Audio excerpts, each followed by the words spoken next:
WhatsApp guys welcome back to our YouTube channel. तो यार आज मैं वीडियो मैं आपसे एक बात करने वाला हूँ कि क्यों मुझे लगता है कि आपको इन्वेस्टमेंट में स्टॉक्स को पिक करने के चक्कर में नहीं पड़ना चाहिए। ये अब मैं बिल्कुल ऑपोजिट बात कर रहा हूँ जो मैं हमेशा आपसे बोलता हूँ कि आपको स्टॉक्स खरीदने चाहिए, आपको ये स्टॉक्स खरीदने चाहिए। पर मैं आज कुछ ऐसा सोच के बोल रहा हूँ और ये मेरा रिसेंट एक्सपीरियंस कुछ हुआ है जो मैंने आपसे शेयर करने वाला हूँ कि कुछ 2-4 दिन पहले मैंने कुछ लोगों से मिला, कुछ लोगों से बात करी, कुछ लोगों के मैंने यूट्यूब के वीडियोज़ देखे और मुझे एक बात रियलाइज़ेशन हुआ है कि क्यों मुझे लगता है कि आपको एक आम आदमी अगर आप चाहते हो कि आपको ठीक-ठाक से रिटर्न मिल जाए यार, आपको बहुत ज़्यादा मल्टी बैगर नहीं बनना है या बहुत ज़्यादा पैसा नहीं कमाना बट आपको अगर डिसेंट रिटर्न मिल जाए तो आप you are okay with it. तो अगर आपको ऐसा आपका सोचना है तो मेरे हिसाब से जैसे फॉर एग्जांपल वॉरेन बफेट का अगर आप रिटर्न देखें ना साल साल पर साल तो वो 18% है। तो 18% के हिसाब से अगर वो कंपाउंडिंग करते रहे तो वो करोड़पति हो गए, राइट? तो अगर आपको 18% वॉरेन बफेट के दुनिया के सबसे अमीर आदमी के रिटर्न से तो आपको 20% भी अगर टारगेट करना है तो मुझे लगता है कि आपको आपको नहीं करना चाहिए स्टॉक पिक। इनफैक्ट आपको एक म्यूचुअल फंड चूज करना चाहिए और उसमें इन्वेस्ट पैसे लगाने छोड़ देना चाहिए। अब ये मैं बिल्कुल ऑपोजिट बोल रहा हूँ उन सभी लोगों से जो मैं पहले बात करता हूँ, जो जितने भी पहले पहले पुराने वीडियोस बनाए उसमें मैंने स्टॉक्स के बारे में बताया कि ये स्टॉक चूज करो, वो चूज करो। पर रिसेंटली हुआ क्या मैं आपको बताता हूँ क्यों मैं आपसे ऐसा बोल रहा हूँ। रिसेंटली हुआ कि एक बंदे से मैं दोस्त के यूट्यूब चैनल है जो इसको मैं फॉलो करता हूँ बहुत टाइम से और मैं मतलब he is a friend of mind kind of. तो मैं उसको फॉलो करता हूँ, वो भी यूट्यूब कंटेंट बनाता है रिलेटेड टू स्टॉक मार्केट। तो उसने रिसेंटली अभी डाला कि उसका पोर्टफोलियो जो है वो 1.5 करोड़ के आसपास का है और उस पे वो 1,30,000 रुपये बना रहा है हर महीने। अब वो 1,30,000 रुपये जब आप सुनते हो तो आपको लगता है कि हाँ यार 1,30,000 बना रहा है घर बैठे, बढ़िया यार, कोई काम नहीं है, घर बैठे कहीं जाना नहीं, किसी की नौकरी नहीं करनी, 1,30,000 रुपये बढ़ना है। फेयर इनफ, सही लग रहा है ये बात, राइट? पर अगर आप एक बार रिटर्न देखो इसकी, एक बार आप रिटर्न देखो तो आपको पता चलेगा कि इसके रिटर्न है सालाना, अगर आप इसको कैलकुलेट करो तो सिर्फ 10% के आसपास है। मतलब कि 10.5% के आसपास आप ईयरली रिटर्न बना रहे हो।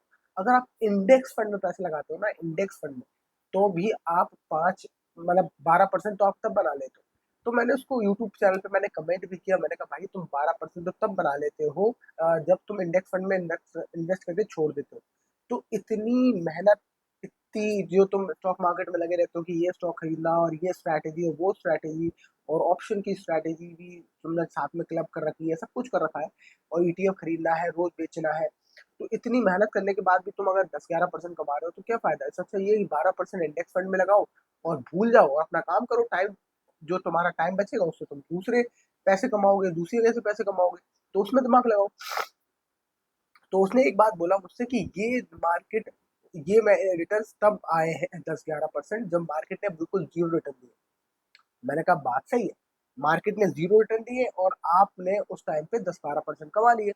पर आप और पर ऑन अ लॉन्गर होराइजन, अगर आपका लॉन्ग टर्म विजन है, आपका 20 साल का एक्सपीरियंस मतलब 20 साल का आपका सोचना है या 10-12 साल का आपका होराइजन है, तो मार्केट तो अल्टीमेटली कंपेंसेट कर ही देता है ना। मतलब कि मार्केट अगर हो सकता है 3-4 साल रिटर्न ना दे, पर अगले जो उसके बाद जो 3-4 साल रिटर्न देगा वो इतना ज्यादा दे देगा कि वो ऑन एंड ऑल एवरेज हो जाएगा 12% के आसपास। तो इंडेक्स के लेवल पे आपको 12% के आसपास रिटर्न एवरेज हो जाता है।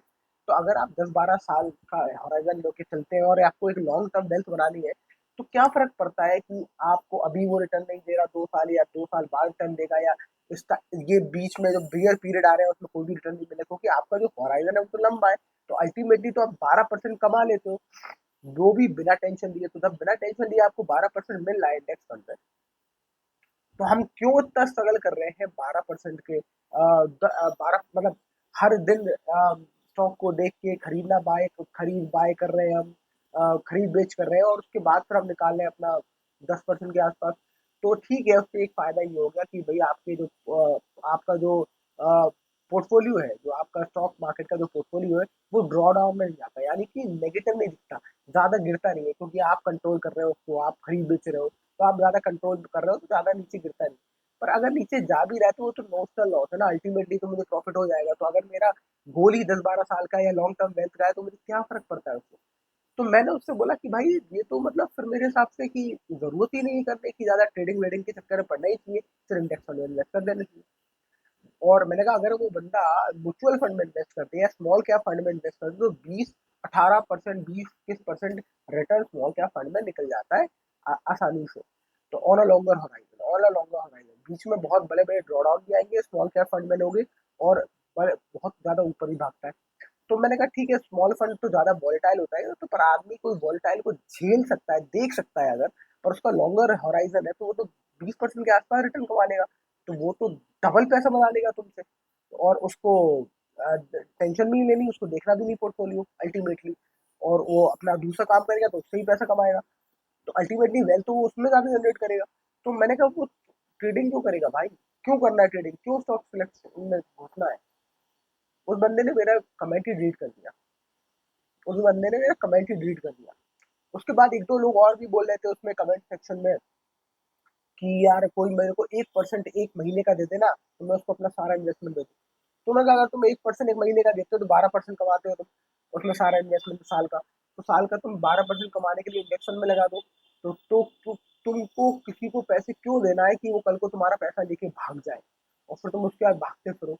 इससे अच्छा तुम इंडेक्स फंड में लगा दो पैसे। तो मैंने कहा अगर तुम 1% के लिए तुम इतना चकल्लस कर रहे हो, किसी को ट्रस्ट करके पैसा देने का जोखिम उठा रहे हो, क्योंकि हो सकता है वो पैसा लेके भाग जाए, तो मैंने कहा फिर तुम बहुत बड़े बेवकूफ हो। तो ये मैंने कमेंट कर दिया, भाई ने वो भी कमेंट डिलीट कर दिया।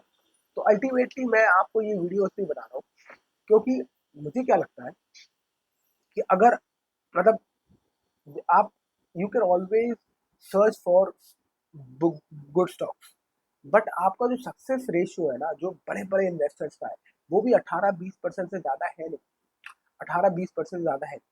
वो बात अलग है कि आप अगर बहुत कॉन्सेंट्रेटेड बेट्स खेलते हो तो आपका रिटर्न बहुत ज्यादा अच्छा निकल सकता है। यानी कि आप बहुत अच्छा रिटर्न कमा सकते हो अगर आप दो चार स्टॉक्स में पूरा पैसा लगा दो, सिर्फ दो चार स्टॉक्स में, और वो स्मॉल कैप स्टॉक्स होंगे तो वो मल्टी बैगर रिटर्न दे देंगे। पर वो बहुत रिस्की है, हो सकता है वो आपकी पूरी जिंदगी में दो चार जो आप स्टॉक में पैसे लगाओ वो चारों स्टॉक्स खराब निकले, और आपने सब कुछ चेक किया हो, आपने आरओसी चेक किया, आपने सब कुछ चेक किया, पूरे फंडामेंटल चेक किए, पर वो नहीं चले। और वो उसके रीजन ना चलने के बहुत सारी चीजें हो सकती हैं, आपके एनालिसिस और फंडामेंटल और आपका विजन सब कुछ सही हो सकता है, और तब भी वो नहीं चले, ये तो चांसेस हमेशा है कि हो सकता है वो स्टॉक ना चले। तो अगर ना चले तो आपकी पूरी जिंदगी भर जो आप बैठे रहे वो चार स्टॉक लेके, आपकी जिंदगी खराब, तो आपकी तो वो जो जर्नी थी जो आपने सोचा था वो तो खराब हो गई। तो अल्टीमेटली या तो फिर आप स्मॉल कैप फंड में पैसे लगा दिया होता, 20% के हिसाब से कंपाउंड मिल गया होता, तो आप अल्टीमेटली वेल्दी हो जाते, वो ज्यादा बेटर।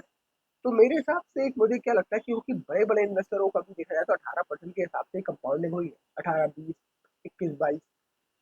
तो मेरे हिसाब से अगर आप 1-2% को कॉम्प्रोमाइज भी कर लेना, अगर आप 23-24% नहीं कमा रहे, आप 20% भी कमा रहे हो, पर आप सुकून का कमा रहे हो, आपको रोज स्टॉक मार्केट के लिए ऐप नहीं खोलनी है, आपको एसआईपी कर रहे हो, आप स्मॉल कैप फंड में आपकी एसआईपी चल रही है और चल रहा है, और 18-20% भी मिल रहा है आपको सालाना, तो भाई वो कंपाउंड होकर बहुत अच्छी वैल्यू बन जाती है। दूसरी बात, आपके पास टाइम बहुत है तो आप दूसरे सोर्सेज के थ्रू पैसा कमा सकते हो, तो आपके पास बहुत सारा एक्स्ट्रा फ्री टाइम होता है जिसके थ्रू आप पैसा कमा सकते हो। तो मुझे क्या लगता है कि जो मेजोरिटी लोग जो ये वीडियो देख रहे हैं, तो मुझे लगता है कि आपको स्टॉक सिलेक्शन में नहीं जाना चाहिए अनलेस एंड अनटिल आप कोई कॉन्सेंट्रेटेड बेट्स खेलना चाहते हो, या फिर आप खुद का म्यूचुअल फंड बना लिया आपने। फॉर एग्जाम्पल मैं जो करता हूँ, मैं स्मॉल कैप्स में, मेरे पास बहुत स्मॉल कैप फंड है और मैं उसमें सब में पे करता हूँ, कुछ चलेंगी कुछ नहीं चलेंगी, कुछ एवरेज चलेंगी, कुछ बैंकरप्ट हो जाएंगी, तो वो तो गेम ऑफ प्रोबेबिलिटी है, वो तो चलेगा ही चलेगा, ऐसा तो होगा ही होगा। तो अल्टीमेटली 20-21-22% का रिटर्न आएगा, बात बराबर ही है, वो म्यूचुअल फंड वाले रिटर्न आ गए, तो इतनी मेहनत क्यों कर रहे हैं, यही मेरा सवाल है, राइट। तो अगर वो उससे ज्यादा रिटर्न आए भी हो सकता है मेरे स्मॉल कैप कुछ बहुत बढ़िया चल जाए और वो इतनी अच्छी चल जाए कि वो 22, 30, 40, 45% रिटर्न दे दे कुछ टाइम, कुछ बार नहीं चलेंगे, तो ऑन एन एवरेज आपको 20-25% ही रिटर्न मिलेगा, राइट। अगर आप बहुत अच्छे इन्वेस्टर हो, आप पूरा मतलब आप देखो तो पूरी दुनिया में जितने भी आप सबके देखो जो बड़े बड़े इन्वेस्टर्स हैं, उनका जो एवरेज रहा है, उनकी पूरी लाइफ टाइम का कार्यकाल का उनका जो एवरेज रहा है, हो सकता है आपको कभी एकदम से कोई लकी स्ट्रीक लग जाए, आपकी कोई लकी स्टॉक लग जाए जो आपको कुछ किसी बुलरन में आपको ज्यादा पैसा कमा के दे सकते हैं कुछ शॉर्टर पीरियड ऑफ टाइम के लिए। उसके बाद फिर अगले बुलरन में वो नहीं चलेंगे आपके स्टॉक, तो वो आपके वो आपका जो एवरेज है वो कम हो जाएगा। अल्टीमेटली ऑन एन एवरेज पूरे साल जिंदगी भर का आपको जो रिटर्न है वो 20-22% से ज़्यादा नहीं आने वाला। और इसके अलावा अगर आप कर रहे हैं टारगेट तो आप बहुत ज़्यादा जोखिम ले रहे हैं।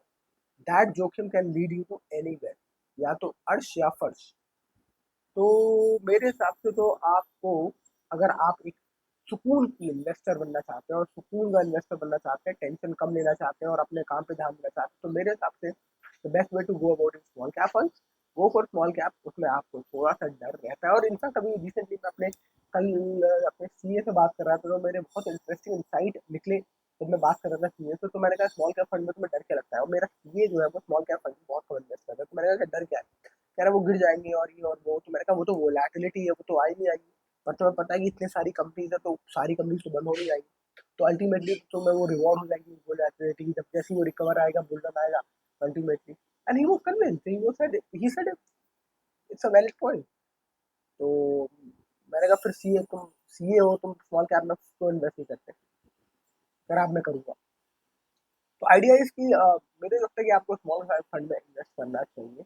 और वो हाईली वॉलेटाइल होते हैं, पर अल्टीमेटली वो रिवॉर्ड भी अच्छा देते हैं, उनका रिटर्न भी ज़्यादा अच्छा होता है on an average as compare to liquid, as compare to index fund और स्मॉल लार्ज कैप फंड। तो आपका एवरेज ज़्यादा अच्छा होता है स्मॉल कैप फंड में। तो अल्टीमेटली आपको ज़्यादा बेटर रिटर्न मिल जाएंगे वहाँ, और सुकून से मिल जाएंगे। और आपके पास टाइम भी बहुत होगा, आप कुछ और काम कर सकते हैं। तो मेरे हिसाब से आपको स्मॉल कैप फंड में इन्वेस्ट करना चाहिए। और अगर आपको ज़्यादा दिमाग नहीं लगाना, फाइनेंस में आपको ज़्यादा नहीं घुसना, आपको सीखना नहीं है, आपको पछड़ा नहीं पड़ना, तो मेरे हिसाब से you are good to go with small cap funds. और अपना काम करिए और एंजॉय करिए लाइफ को, और बस अपना इन्वेस्टमेंट को बढ़ाते रहिए, सैलरी से निकाल निकाल के एसआईपी करते रहिए, और you are good to go. तो मुझे लगता है कि आपको ये वीडियो पसंद आएगा, इसलिए लाइक करें, subscribe, I will see in the next. Thank you so much for.